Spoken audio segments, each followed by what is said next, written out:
सभी प्रेम से बोलो भगवान श्री कृष्ण की जय। आप सभी का हमारे YouTube चैनल त्योहार गाइड पर स्वागत है। ओम नमो भगवते वासुदेवाय। आज हम आप सभी को भाद्रपद शुक्ल द्वादशी की व्रत कथा सुनाने जा रहे हैं। कहते हैं कि इस दिन भगवान वामन की पूजा करने से और इन कथाओं के श्रवण करने से व्यक्ति के भीतर का अहंकार नष्ट हो जाता है। इसी दिन आत्म बल में भी वृद्धि होती है। वामन द्वादशी के दिन भगवान विष्णु की पूजा करने से बुरे कर्मों से भी छुटकारा मिलता है।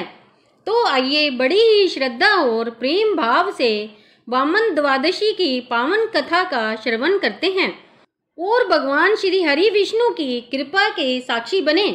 पवित्र हिंदू ग्रंथ श्रीमद् भागवत पुराण के अनुसार जब राजा बलि ने अपने पराक्रम से समस्त देवताओं को पराजित कर दिया, तब सभी देवता भय के कारण छिप कर रहने लगे।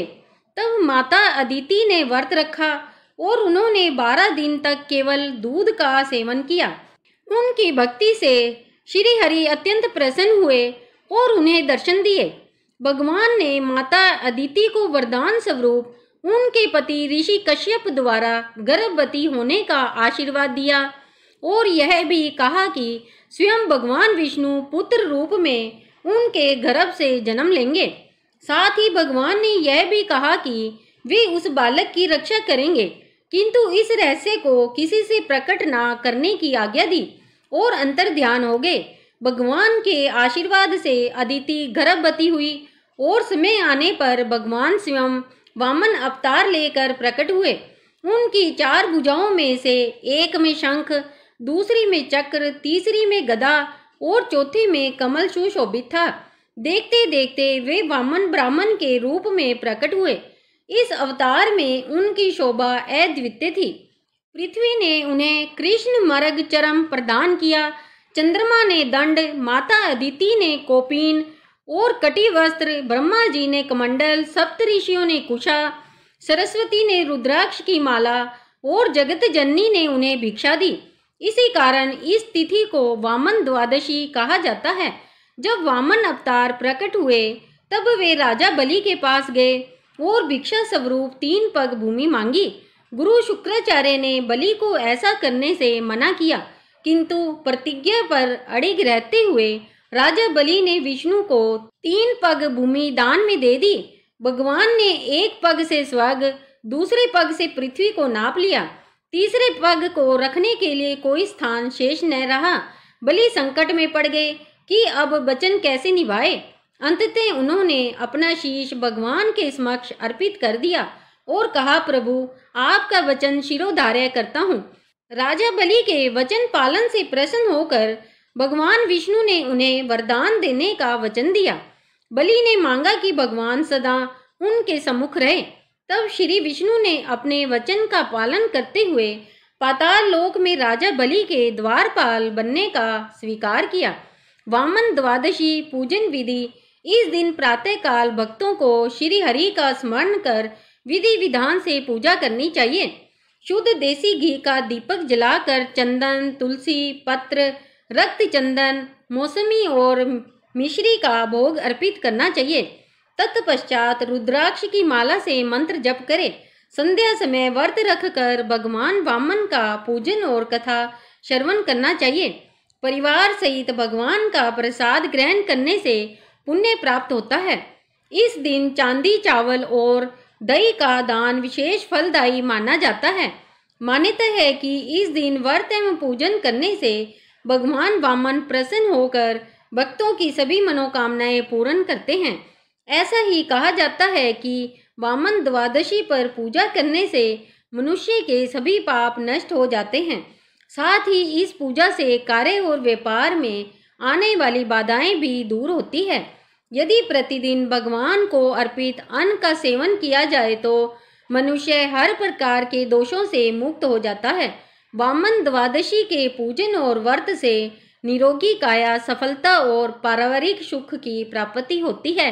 धार्मिक मान्यताओं के अनुसार अगर इस दिन श्रवण नक्षत्र हो तो इस व्रत का महत्व और भी बढ़ जाता है। भक्तों को इस दिन उपवास कर कर वामन भगवान की स्वर्ण प्रतिमा बनवाकर पंचोपचार सहित उनकी पूजा करनी चाहिए। जो भक्त श्रद्धा एवं भक्ति पूर्वक वामन भगवान की पूजा करते हैं, वामन भगवान उन्हें सभी कष्टों से इस प्रकार मुक्ति दिलाते हैं जैसे उन्होंने देवताओं को राजा बलि के कष्ट से मुक्त किया था। विधि विधान पूर्वक व्रत करने से सुख, आनंद और मोक्षदायी फलों की प्राप्ति होती है। तो प्रेम से बोलिए वामन भगवान की जय। भक्तों, अब हम विष्णु भगवान की कथा का श्रवण करेंगे। विष्णु भगवान की 3 पत्नियां थी, लक्ष्मी, सरस्वती और गंगा। तीनों परम गुणवती और सदैव विष्णु के प्रति अनुरक्त थी, परंतु तीनों की स्वभावगत प्रवृत्तियां अलग अलग थी। भगवान विष्णु स्वयं भी तीनों से अनन्य प्रेम करते थे और समाज में उन्हें समान अधिकार दिए थे। परंतु एक दिन संदेह उत्पन्न हुआ कि विष्णु मेरी अपेक्षा गंगा को अधिक प्रेम करते हैं। जब यह संदेह सरस्वती के हृदय में उठा तो उन्हें ईर्ष्या भी जागृत हुई और वे गंगा से जल उठी। वे बात बात पर गंगा को कटु वचन कहने लगी, जबकि गंगा मौन रहती थी। लक्ष्मी को सरस्वती का यह व्यवहार अच्छा नहीं लगा। उन्होंने अवसर पाकर सरस्वती से कहा, बहन, तुम जब देखो गंगा को कटु वचन कहती रहती हो, यह उचित नहीं है। मेरी बात मानो और गंगा को उलाहना देना बंद करो। यह सुनकर सरस्वती क्रोधित हो गई और बोली, लक्ष्मी, तुम गंगा का पक्ष लेकर मेरा अपमान कर रही हो। मैं यह अपमान सहन नहीं कर सकती। मैं तुम्हें श्राप देती हूँ कि तुम नदी बनकर धरती पर प्रवाहित हो। लक्ष्मी शांत स्वभाव की थी, अतः उन्होंने सरस्वती के श्राप का प्रतिकार नहीं किया और ना ही कठोर वचन बोले, मानो कुछ हुआ ही ना हो। किंतु गंगा को यह श्राप असहनीय लगा। वे क्रोध से उत्तेजित होकर बोली, सरस्वती, तुमने लक्ष्मी को श्राप दिया है, मैं तुम्हें भी श्राप देती हूँ कि तुम ही नदी बनकर धरती पर बहो। सरस्वती ने प्रत्युत्तर में कहा, मैं तो नदी बन जाऊंगी, परंतु तुम भी बैकुंठ में नहीं रह सकोगी। मैं तुम्हें भी श्राप देती हूँ कि तुम भी नदी बनकर धरती पर प्रवाहित हो। इस प्रकार भगवान विष्णु की तीनों पत्नियां आपसी विवाद और ईर्ष्या के कारण एक दूसरे को श्राप देकर दुख का कारण बन गई। यह सुनकर भगवान विष्णु अत्यंत दुखी हुए और बोले, तुम तीनों ने ईर्ष्या के कारण एक दूसरे को श्राप देकर उचित नहीं किया। तुमने स्वयं अपने लिए दुख को आमंत्रित किया है। यह सुनकर तीनों पत्नियां विष्णु से क्षमा मांगने लगी। विष्णु ने कहा, अब श्राप तो सत्य होगा ही, तुम्हें धरती पर जाना ही पड़ेगा। यह सुनकर लक्ष्मी का हृदय दुख से भर गया। उन्हें विष्णु का वियोग सहन नहीं हुआ। वे आंसुओं से भरी वाणी से बोली, हे प्रभु, मुझ पर दया कीजिए। मैं एक क्षण भी आपके बिना नहीं रह सकती। कोई उपाय बताए जिससे मुझे आपसे अलग ना होना पड़े और धरती पर ना जाना पड़े। भगवान विष्णु ने कहा, लक्ष्मी, तुम्हें धरती पर जाना तो पड़ेगा, किंतु तुम्हारे हृदय में कपट या ईर्ष्या का भाव नहीं है, अतः तुम मुझे अत्यंत प्रिय हो। तुम्हें मुझसे अलग नहीं होना पड़ेगा। तुम तुलसी के रूप में मेरी पत्नी बनोगी और सदा विष्णु प्रिया बनी रहोगी। जन जन तुम्हारी पूजा करेगा। गंगा को भी भगवान से अलग होने का बड़ा दुख था। वो भी रोकर बोली, प्रभु, ऐसा कोई उपाय बताइए जिससे मैं आपसे अलग ना हूँ। भगवान ने कहा, गंगे, तुम्हें भी धरती पर जाना ही पड़ेगा।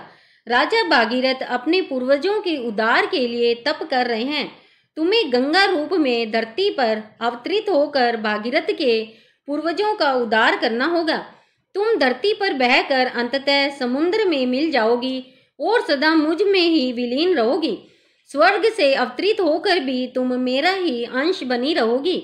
इसके बाद भगवान विष्णु ने सरस्वती की ओर देखा और कहा, सरस्वती, तुम अपने श्रापवश नदी रूप में बहोगी और ब्रह्मा की पत्नी भी बनोगी, किंतु तुम्हें अपने वचनों और आचरण का फल भोगना ही पड़ेगा। सरस्वती ने कहा, प्रभु, आप लक्ष्मी और मुझ में भेदभाव कर रहे हैं। आपने लक्ष्मी को अपने पास रहने दिया और मुझे अलग कर दिया, यह अन्याय है। विष्णु बोले, सरस्वती, किसी को भी ना तो मैं विलग करता हूँ और ना अपने पास रखता हूँ। मेरी किसी में ना तो कोई विशेष शक्ति है और ना ही किसी में विरक्ति है। सबको उनके गुण और कर्मों के अनुसार ही मेरा सहचर्य प्राप्त होता है। लक्ष्मी सबको समान रूप से प्रेम करती है और यही कारण है कि वे सदा मेरे साथ रहती है, परंतु तुम ईर्ष्या और संशय से वशीभूत रहती हो। यही कारण है कि तुम्हें मुझसे अलग होना पड़ रहा है। विष्णु के इन वचनों को सुनकर सरस्वती मौन हो गई। उन्हें ऐसा लगा जैसे विष्णु का प्रत्येक शब्द साक्षात सत्य बनकर उनके सम्मुख खड़ा हो गया है।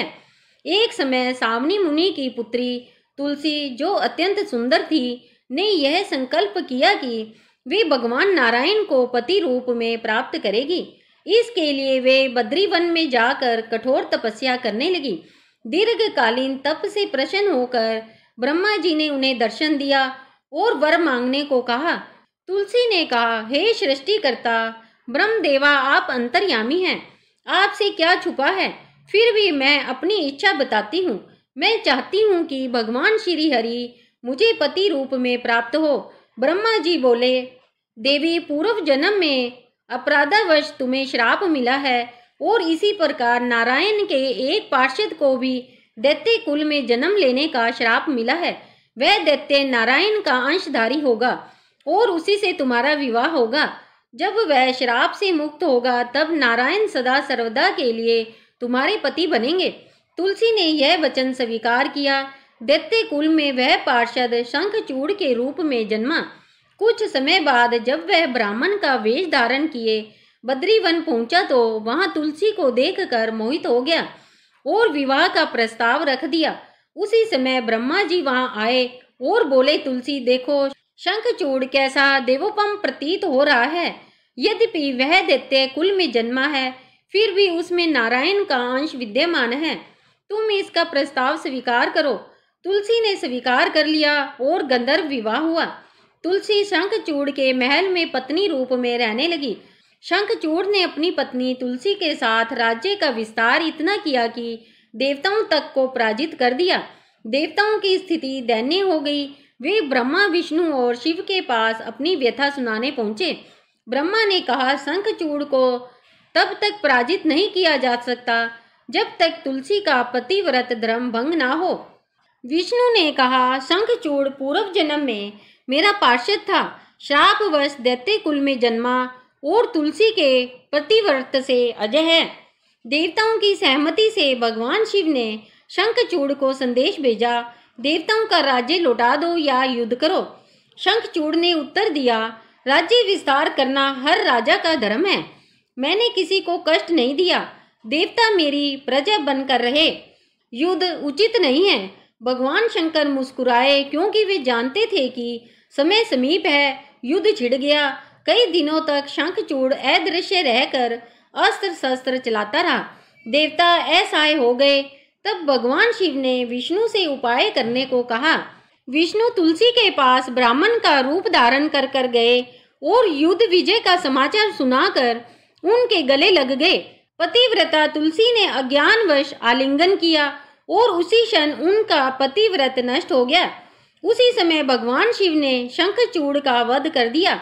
जब तुलसी को सत्य का पता चला और उन्होंने विष्णु को अपने सम्मुख देखा तो वे क्रोधित हो उठी और बोली, एक सती स्त्री के धर्म का हरण करने के अपराध में हे नारायण, तुम पत्थर बनो।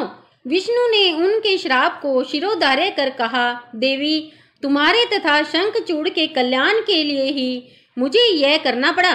अब तुम तुलसी वृक्ष के रूप में जन्म लोगी और मेरी पूजा सदैव तुलसी दल से होगी। मैं शालिग्राम शिला के रूप में स्थापित होऊंगा और तुम्हारे बिना मेरी पूजा पूर्ण नहीं होगी। शंखचूड़ की अस्थियों से गंदकी नदी प्रकट होगी। अगले जन्म में मैं बद्रीनाथ में स्थापन होकर पूजा जाऊंगा। सभी भक्तों ने प्रेम पूर्वक कहा, तुलसी माता की जय, शालिग्राम की जय, विष्णु भगवान की जय। भक्तों, बहुत समय पहले की बात है। एक गांव में एक नंद भाभी रहती थी। ननंद अविवाहित थी। परिवार में वही 3 सदस्य थे, ननंद, भाभी और भाई। ननंद भक्ति भाव से पूजा पाठ करती थी। भाभी को यह अच्छा नहीं लगता था। वे अक्सर ननंद को ताने देती और कहती, जब तुम्हारा विवाह होगा तो मैं तुम्हें दहेज में केवल तुलसी दूंगी और खाने को तुलसी ही दूंगी। समय बीतता गया और ननंद बड़ी हो गई। उसका विवाह तय हो गया। विवाह के दिन भाभी ने बारातियों के सामने तुलसी का गमला फोड़ कर रख दिया।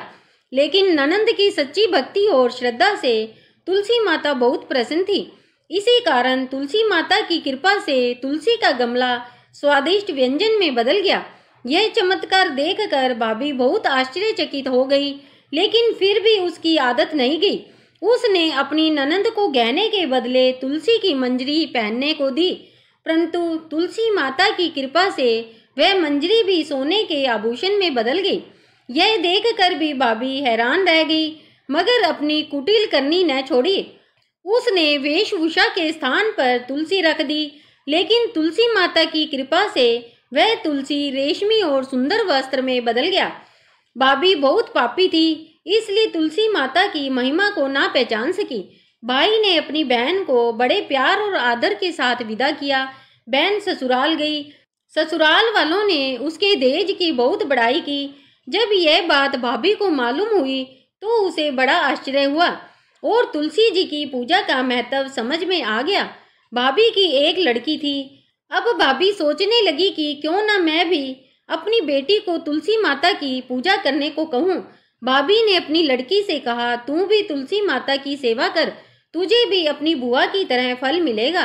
परंतु लड़की अपनी माँ जैसी ही थी। उसे तुलसी की सेवा में मन नहीं लगता था। हाँ, वह हर रोज सुबह स्नान कर कर ऊपरी मन से तुलसी माता की पूजा कर लिया करती थी, मगर माँ की तरह उसका मन पूजा में कभी नहीं लगता था। समय बीतता गया। ईश्वर की कृपा से भाभी ने अपनी बेटी का विवाह अच्छे घर में कर दिया। जब विवाह का समय आया तो भाभी ने सोचा, जैसा व्यवहार मैंने अपनी ननंद के साथ किया था वैसा ही व्यवहार मैं अपनी बेटी के साथ करूंगी। मेरी ननंद को भी इसी कारण इतनी इज्जत मिली थी तो मेरी बेटी को भी मिलेगी। जैसे ही बाराती आए, भाभी ने तुलसी जी का गमला फोड़कर बारातियों के सामने रख दिया, परंतु इस बार मिट्टी ही मिट्टी रही, पौधा पौधा ही रहा। सभी बाराती भाभी की बुराई करने लगे। ससुराल में भी लड़की और उसकी माँ की निंदा होने लगी। भाभी को अपनी ननंद से बहुत जलन होती थी, इस कारण वो उसे घर पर कम बुलाती थी। पर भाई अपनी बहन को बहुत मानता था। उसने एक दिन सोचा, बहन की शादी को कई साल हो गए, क्यों ना मैं अपनी बहन से मिल आऊं और उसके ससुराल जाऊं। भाई ने यह बात अपनी पत्नी से कही और कुछ सौगात मांगी। पत्नी ने गुस्से में ज्वार से भरी थैली पकड़ा दी और बोली, लो यही ले जाओ, मेरे पास और कुछ नहीं है। बेचारा पति दुखी मन से चल पड़ा। रास्ते में सोचता जा रहा था कि भला कोई भाई अपनी बहन के ससुराल में ज्वार लेकर जाता है। बहन के नगर के पास पहुंचते समय उसने सोचा, क्यों ना इस थैली को गौशाला में डाल दूं। उसने ज्वार से भरी थैली को गौशाला में उलट दिया। तभी एक वो बालक ने कहा, अरे भाई, तुम ये क्या कर रहे हो? सोना चांदी गाय के आगे क्यों डाल रहे हो? भाई ने ध्यान से देखा तो सचमुच थैली में सोना चांदी हीरे मोती जगमगा रहे थे। भाई ने तुलसी माता के चमत्कार को जान लिया और जोर जोर से तुलसी माता की जय जयकार करने लगा। सारी कहानी गोपालिकों को बताई। सोना चांदी हीरे मोती से भरी थैली लेकर वह बहन के घर पहुंचा। बहन भाई को देखकर बहुत प्रसन्न हुई।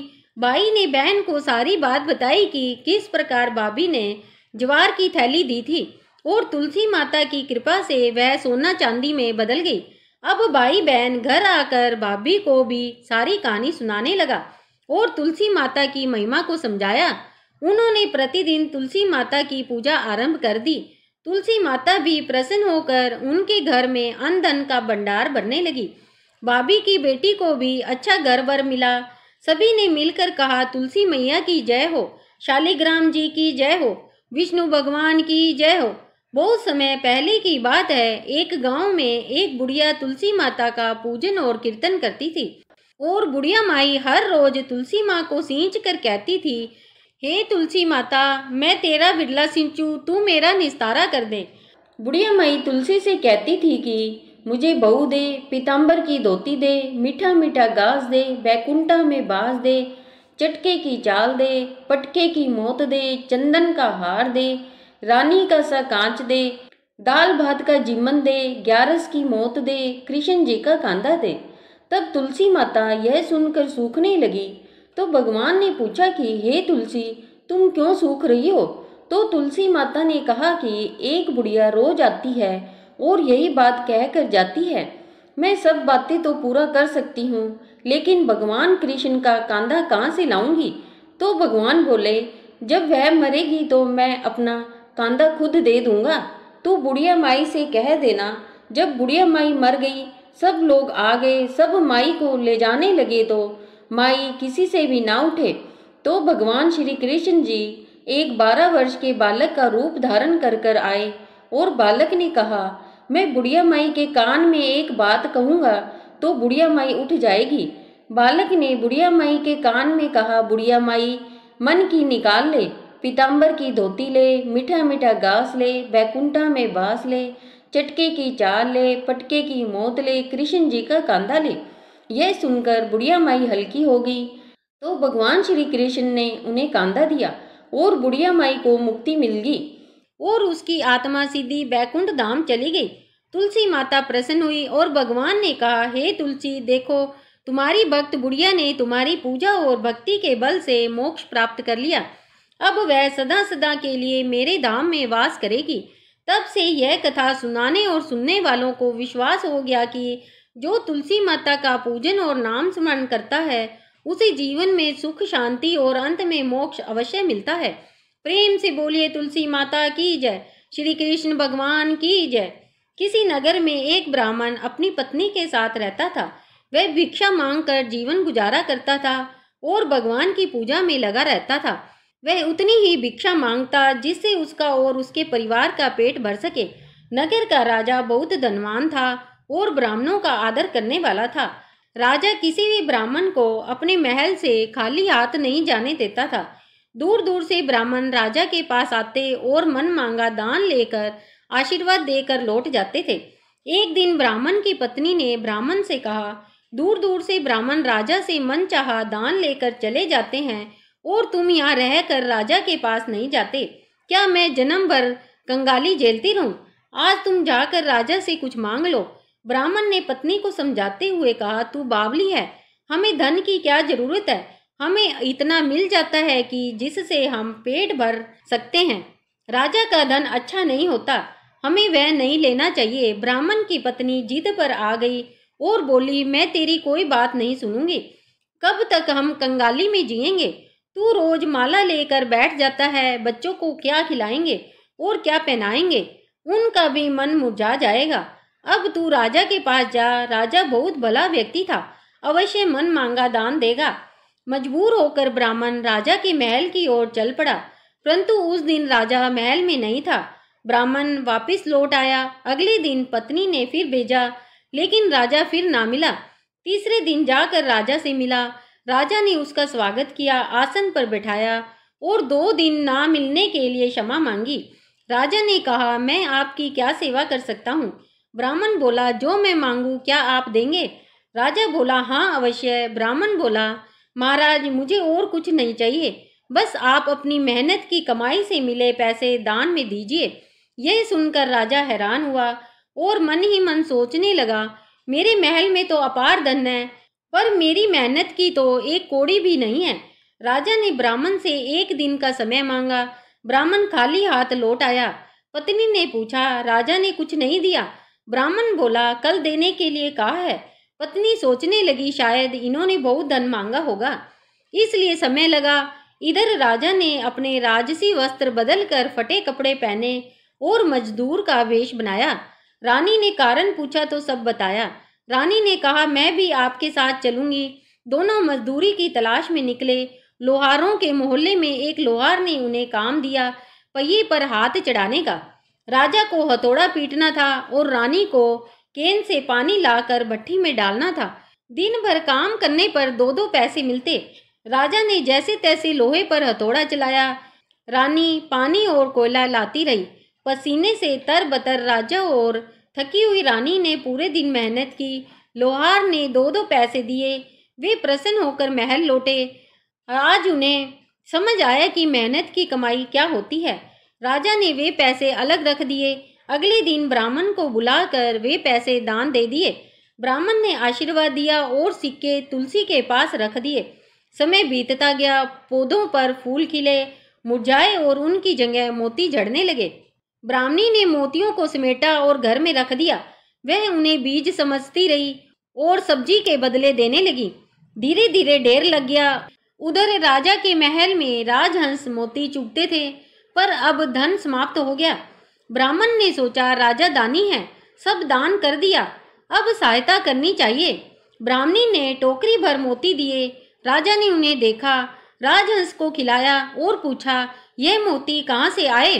ब्राह्मण ने सच्चाई बताई। राजा मंत्रियों के साथ ब्राह्मण के घर पहुंचा और देखा कि मोतियों का अंबार है। तब सबको ज्ञात हुआ कि मेहनत से मिले दान का ही प्रताप है। राजा ने प्रण किया कि वह अपने खर्चे के लिए खजाने का नहीं बल्कि मेहनत का धन उपयोग करेगा। उसने खजाने और दान से जनता के लिए धर्म कर्म कार्य आरंभ किए। तुलसी माता, जैसे आपने ब्राह्मण परिवार पर कृपा बरसाई, वैसे ही आपकी कथा सुनने और कहने वालों पर सदा कृपा बनी रहे। प्रेम से बोलिए तुलसी मैया की जय। प्रेम से बोलिए जय श्री हरि विष्णु की। ऐसे ही और भी रोचक और आध्यात्मिक वीडियो के लिए चैनल को सब्सक्राइब कर लें। प्रिय भक्तों, आपको यह कथा कैसी लगी कृपया कमेंट कर जरूर बताएं। वीडियो पसंद आया हो तो लाइक करें और अपने दोस्तों के साथ शेयर करें। कमेंट बॉक्स में जय श्री कृष्णा लिखना ना भूलें। फिर मिलते हैं एक और दिलचस्प वीडियो के साथ। धन्यवाद। जय श्री कृष्णा।